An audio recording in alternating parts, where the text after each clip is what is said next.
Hello everyone, welcome to another lecture of Python programming. आज के इस लेक्चर में बात करेंगे फंक्शंस की। हम बात करेंगे कौन से फंक्शंस जो मल्टीपल रिटर्न्स करें। अभी तक आपने सी प्लस प्लस, जावा और दूसरी प्रोग्रामिंग लैंग्वेज में देखा था कि फंक्शन क्या होता है। उसकी एक इनपुट होती है, ठीक है जी, और कुछ वो फंक्शन परफॉर्म करता है और देन वो एक आउटपुट रिटर्न करता है।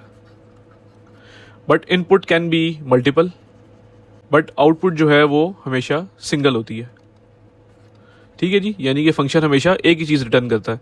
सी के फॉर्मेट में अगर इसको हम देखते हैं तो हमारा जो फंक्शन होता है, लेट से हमारे एक फंक्शन है int sum integer A and integer B, ठीक है जी। ये एक फंक्शन है हमारा जो कि रिटर्न करेगा ए प्लस बी, ठीक है जी।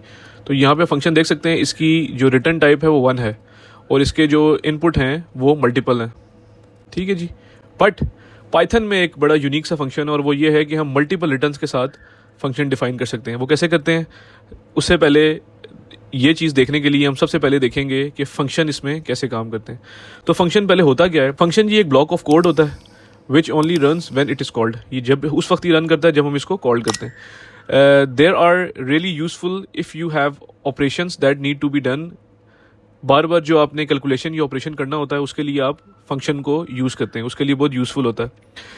Must be defined before it is called. Function जो होता है ये हमेशा जो कि आपका मेन ब्लॉक होता है जहाँ पे आपने इसको कॉल करना होता है उससे आपको पहले डिफाइन करना होता है, ठीक है जी। अदरवाइज आपका सिस्टम जो है वो एरर देगा, ठीक है जी। यहाँ पे बात हो रही है must come before the block of code that make use of this function, ठीक है जी। यहाँ पे आप देखते हैं हम पाइथन में हम फंक्शन किस तरह डिफाइन करते हैं। हम एक कीवर्ड यूज़ करते हैं डेफ का, ये कीवर्ड है, ठीक है जी। उसके बाद ये हमारा फंक्शन नेम है प्रैक्टिस अंडरस्कोर फंक्शन, ये हमारा फंक्शन नेम है, ठीक है जी। और ये इनके पैरामीटर्स हैं ए एंड बी, ठीक है जी। ये क्या है जी, ये दोनों हैं जी इनके पैरामीटर्स, ठीक हो गया। एक और हमने वेरिएबल लिया आंसर का, इसने ए मल्टीप्लाई बाय बी किया है और आंसर को रिटर्न कर दिया, ठीक है जी।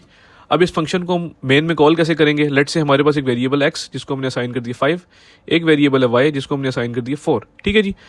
कैलकुलेट का एक वेरिएबल लिया जो क्या करेगा, फंक्शन को कॉल करेगा प्रैक्टिस फंक्शन को, और इधर x की जगह जाएगा 5 और y की जगह जाएगा 4।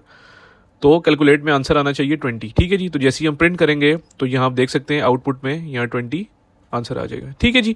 तो इस तरह फंक्शन जो है वो पाइथन में डिफाइन होता है और हम इसको इस तरह यूज़ करते हैं जी। नेक्स्ट हम देखते हैं कि हम एक फंक्शन डेफिनेशन करनी है हमने। वो क्या करेगा, वो ऐसा फंक्शन होगा जो 2 इनपुट इंटीजर्स लेगा और उनको मल्टीप्लाई करके रिजल्ट रिटर्न कर देगा। कुछ इस तरह का फंक्शन ये हमने बना लिया है, ठीक है जी। ये हमने डिफाइन किया फंक्शन, इसका नाम है मल्टीप्लाई फंक्शन, ठीक है जी। ये 2 पैरामीटर्स लेगा और इनको आपस में मल्टीप्लाई करेगा और वैल्यू रिटर्न कर देगा, ठीक है जी।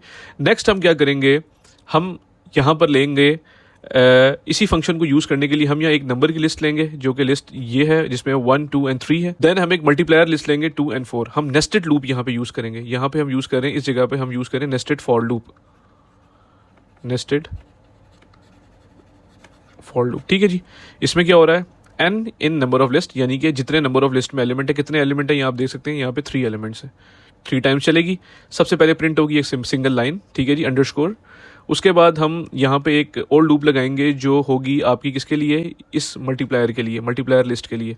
m इन मल्टीप्लायर लिस्ट, मल्टीप्लायर लिस्ट में कितने एलिमेंट्स हैं, इसके अंदर आपके आप देख सकते हैं यहाँ पे एलिमेंट है 2, ठीक है जी। उसके बाद क्या होगा, current answer is equal to multiply N M. सबसे पहले क्या होगा, n की वैल्यू आएगी 1 और m की वैल्यू आएगी 2। तो यहाँ पे आप देख सकते हैं जब n की वैल्यू 1 और m की वैल्यू 2 है तो आंसर हमारे पास आ जाएगा 2।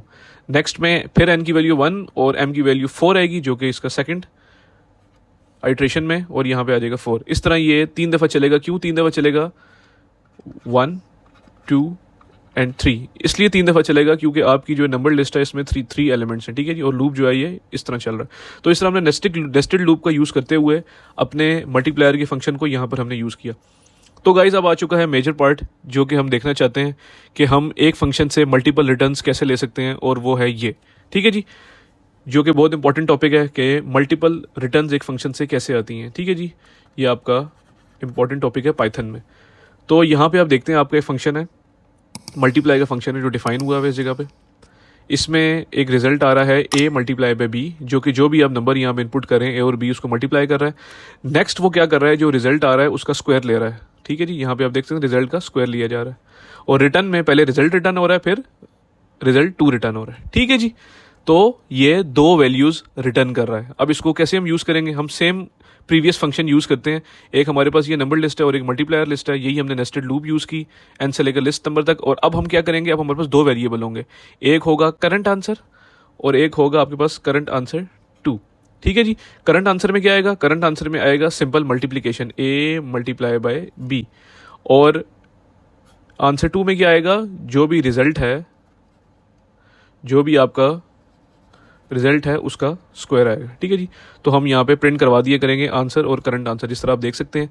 पहले आएगा आपका 1 मल्टीप्लाई बाई 2 जो कि 2 आ गया, देन हम इसका स्क्वायर लेंगे, ये 4 आ गया। देन नेक्स्ट है 1 मल्टीप्लाई बाई 4 4, इसका स्क्वायर लेंगे 16 आ जाएगा। इस तरह ये 3 आइट्रेशन चलाएगा, जिस तरह पहले चली थी 1 2 एंड 3। तो गाइज ये प्रोसीजर है पाइथन प्रोग्रामिंग में, हम कैसे एक फंक्शन से मल्टीपल रिटर्न्स हम कैसे गेट कर सकते हैं। आई होप आपको लेक्चर पसंद आया होगा। हमारे channel learn to code now को लाइक करें, सब्सक्राइब करें, अपने फ्रेंड सर्कल में शेयर करें ताकि नॉलेज को हम मजीद स्प्रेड कर सकें। Thank you so much.